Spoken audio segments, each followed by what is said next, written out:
Hi everyone. In this lecture, I want to cover the process of news writing. Now, keep in mind, this isn't an ABC, this all happens in order, but this gives you a basic picture of how the process works.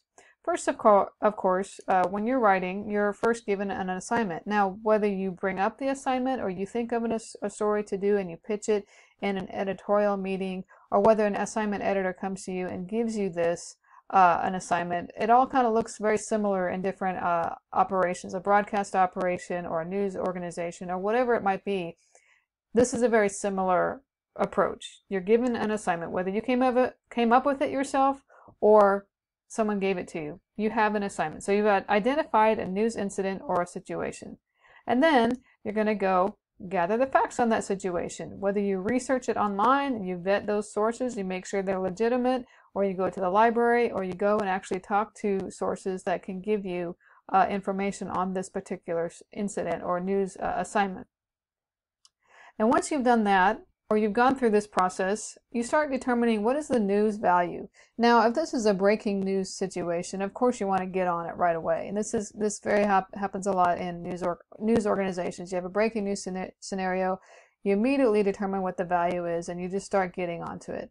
But in any other story, of course, is the questions that you have to ask is this a critical thing for the public to know? How does this impact my viewers? If you work in any organization, that's a question that we ask a lot. Is this what do my viewers want to know about this? Is this important to them?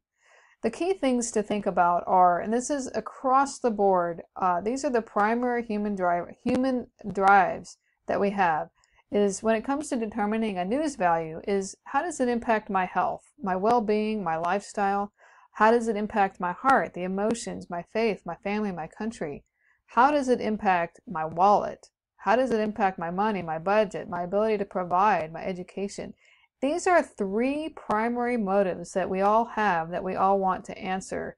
So when you're determining the news value of your story, if you can hit one of these targets, then you've got a story that has value and importance to the viewers that you're writing for.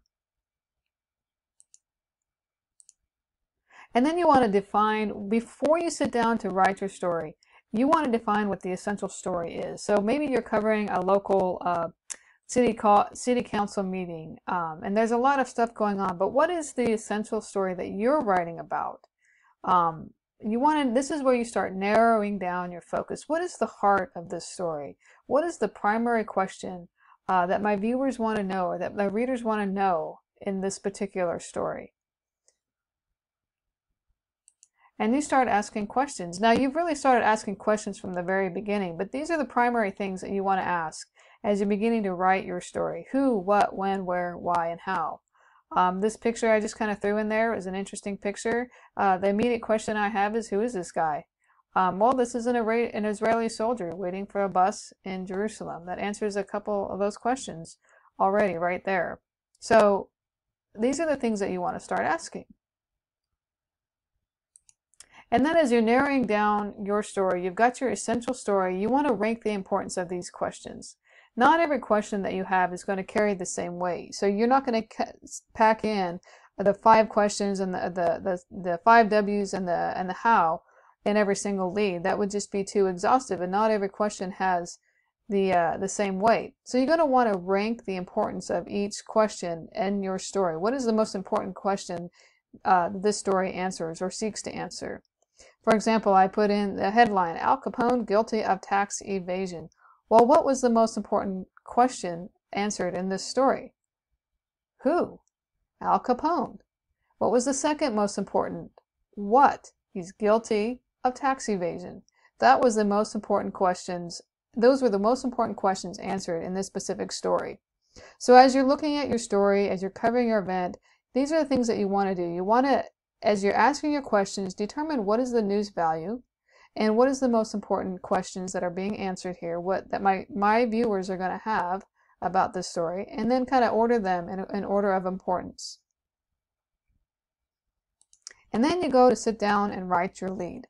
And you can even, often when you're out in the field, reporters, I tell this, as you're gathering your facts, it's all kind of coming together. Often reporters will even have their lead written before they even get back to their desk. Once you've defined those critical elements, you already have a good direction for your lead. And as I said in my intro to this week, if you get your lead down, your story almost writes itself. It is the most critical element. It is the thing that gets people's attention, and especially online these days, you know how it is on Facebook, on social media.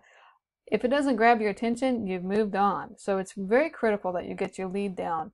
The most important question that a lead will always answer to your viewers is, why do I care?